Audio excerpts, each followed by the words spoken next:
What if the fate of the Lakers' next championship run isn't forged on the hardwood, but in whispers behind boardroom doors and in the cold calculations of front office power plays? What if the drama off the court not ring-chasing feats? Or buzzer beaters determines whether purple and gold glory is looming or slipping into the past like so many broken promises before? Welcome back to Lakers News Fan Report, where raw truth meets purple and gold passion. Smash that like button, hit subscribe, and ring the bell so you never miss a second of this drama. Because today, the curtain has finally been pulled back, exposing the underbelly of what's been brewing beneath the surface of this franchise. The truth so sickening, so tangled in smoke and mirrors, it's downright painful to swallow. For months now, fans have been haunted by the same questions. Is LeBron James really unhappy in Los Angeles? Has the King requested a trade?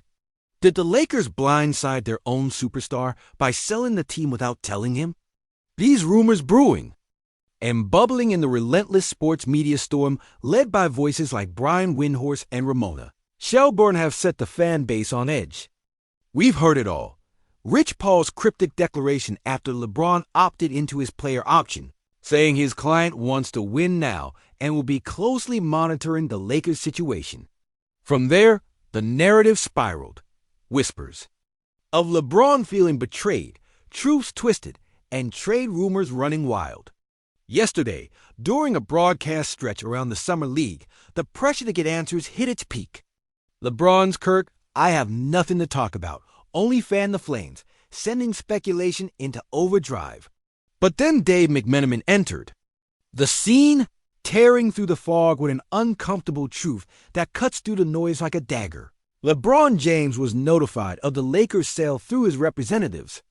Contrary to the stories of a clueless star blindsided by Jeannie Buss's shocking decision to sell majority control, the King was in the loop of fact. ESPN quietly updated after initial reports from Windhorst and Shelburne painted a very different picture. No headline-grabbing betrayal, no emotional gaslighting, just business as usual, as McMenamin puts it. And here lies the heart of the matter, the tension between the story the media wants to spin and the reality on the ground. While no public statement from LeBron has come forth, perhaps he knows there's no benefit in stirring the pot when a championship is the ultimate prize. Rich Paul seals the deal by confirming no trade request has been made. Not a whisper from LeBron's camp signaling departure, despite reports of interest from four teams' interest that remains just that, interest with no trade discussions underway. This isn't the drama we hoped for or dreaded, but a complex and chilling reminder that the Lakers saga is far from straightforward. Behind these headlines lies a franchise caught between past glories and a future in flux. McMenamin's words suggest the Lakers front office is signaling stability, pumping out competitive hopes, and quietly banking on the status quo. Yet, a veteran NBA executive recently put it bluntly, saving cap space for 2027, while boasting a roster with Lebron and an emerging star like Luka is idiotic. That quote alone tears open the fragile patchwork of trust fans have sewn over decades. Are we watching a team that's waiting for the distant fireworks of a future free agency bonanza while the present roars to a halt? The roster as it stanza. Mix of promising talent and glaring needs reflects this uneasy balancing act. The acquisition of DeAndre Ayton offers a bright spot, a piece adding size and interior presence, but the bench remains a question mark. Veterans like Anthony Melton linger in free agency rumors. Surprises like Andrew Wiggins staying put with Miami leave Lakers fans longing for more definitive moves. And then there's Bronny James, quietly impressing this summer league, hinting that perhaps the next generation might alter this franchise's trajectory, while young defenders like Darius Bazley fight for their shot. Yet, the whispers of discontent and disconnect so loudly screamed in the media fizzle out when confronted with the facts, revealing a landscape where careful maneuvering beats fiery betrayals. LeBron isn't waving a flag of dissatisfaction. The Lakers aren't blindsiding their own emblematic figurehead. But does this calm mask a brewing storm? Rich Paul's acknowledgement of four teams having inquired about LeBron hints at an undercurrent of uncertainty, While he assures no talks have happened, the question remains when trade rumors simmer quietly. They have a way of igniting unexpectedly. Historical Lakers heartbreaks and triumphs echo here moments when a single decision, a leak, or a misstep flip fortunes overnight. Could this be one of those pivotal junctures masked by vagueness and guarded words? The Summer League performances add yet another layer to this complex narrative. Bronny's steady play gives hope. Christian Coloco and Darius Bazley showcase defensive potential that the roster desperately needs. Another defender, better shooting, maybe even a surprise pickup. These pieces might define whether this team can innovate or implode. Jarrett Vanderbilt's shooting struggles haunt these thoughts, a reminder that despite talent, the fit and execution on the floor matter just as much as the boardroom games. And as the Lakers coast toward the approaching season with these half-built pieces and shaky narratives, the media war rages quietly but fiercely. Brian Windhorst and Ramona Shelbourne's reports, once pillars of Lakers insider knowledge, now feel tainted by conflict of interest and agenda, especially considering Shelbourne's past ties with Jeannie Buss's camp. LeBron's reported personal friction with Windhorst only muddies the water further, reminding us that behind every headline is a story as political as any playoff matchup. So where does that leave us? As a lifelong Lakers fan who has lived through every championship roar and crushing elimination, I can't help but feel this story is not about satisfaction or betrayal, but survival. The truth that finally spilled isn't comforting. It's a raw, uncomfortable admission of a team caught in limbo, teetering on the edge between contending now and gambling everything on a horizon years away. Is this the start of a new empire, forged in quiet resolve and measured moves, or the beginning of our unraveling, swallowed by cautious planning and missed opportunities? The answers lie beyond the court, in shadows of management's next gambit, in the whispers of agents and front offices, and in the hearts of fans who hope but fear what's coming next. Drop your take in the comments. I'll be reading every one. What do you think this means for the franchise's future? Will LeBron return to lead, or are we at the dawn of a night that could stretch far longer than any all-season drought we've known? Listen up, Lakers Nation, because I'm about to lay the truth on the table, and it's not sugar-coated. This franchise's future is dangling by a thread, and if you're not feeling the weight of it, you're not paying attention. LeBron's standing at a crossroads that's more than just basketball. It's about legacy, it's about loyalty, but most of all, it's about survival in a league that never waits for anyone, even legends. When you think about it, LeBron's journey here was supposed to be the final act of a Hollywood script that ends with rings, with immortality cemented in purple and gold. Instead, we're stuck in a twilight zone of negotiations, muted hope, and strategic patience forced upon us by the front office's cautious gamble, resembling a poker player too afraid to call with a royal flush. What happens to the Kings' legacy if this championship window closes without that final coronation? Imagine the torment LeBron, the man who chased Kobe's spirit and tried to rekindle the Showtime magic, forced to watch his twilight years dissolve into a season of playoff disappointments and headline dramas about team direction and future asset management.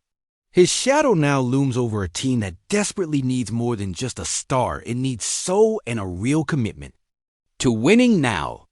Because Anthony Davis, the man who's battled through injuries and incredible pressure to be the Lakers' anchor, is carrying a weight far heavier than just rebounds and blocks. Adds body as an arena of pain and expectation, a ticking clock that makes this limbo feel like a cruel joke. If this offseason stalls, if the front office continues to play the long game at the expense of the now, what happens when Ad's prime fades before the Lakers can summon a championship-worthy supporting cast? This isn't just about talent. It's about timing, and time feels like it's slipping through our fingers. But hold on, because if you think the saga stops with LeBron and AD, you're missing the next chapter that the Lakers are quietly writing right under our noses. Bronny James, his son, is not just a side note or a future hope. He's the wild card, the unpredictable variable in this franchise's DNA. watching him light up the Summer League isn't just about family pride. It's about a legacy that might transcend even the current turmoil. There's a visceral excitement watching a new generation come up amid chaos. A flicker of hope that the Lakers' future isn't just dependent on front office decisions, but on homegrown talent rising through the ashes. Meanwhile, Reeves, underrated and unrelenting, is carving out his own narrative, the overlooked warrior who could become the beating heart of this team's grit and soul. But what if the front office doesn't recognize these sparks soon enough? What if the obsession with cap space and strategic weighting stifles the very energy and youth that could ignite the Lakers' next era? And speaking of the front office, let me tell you, the sale of the team isn't just a financial deal. It's a seismic shift in the family dynamics that have run this franchise since the days when Jerry Buss ruled the roost with passion and vision. Jeannie Buss, standing her ground amidst billionaire interests trying to come in and disrupt, isn't just a subplot. It's the cold battleground where the Lakers' spirit is either preserved or sold off in pieces. What if Jeannie holds on and fights for the traditions and identity that made the Lakers a legend?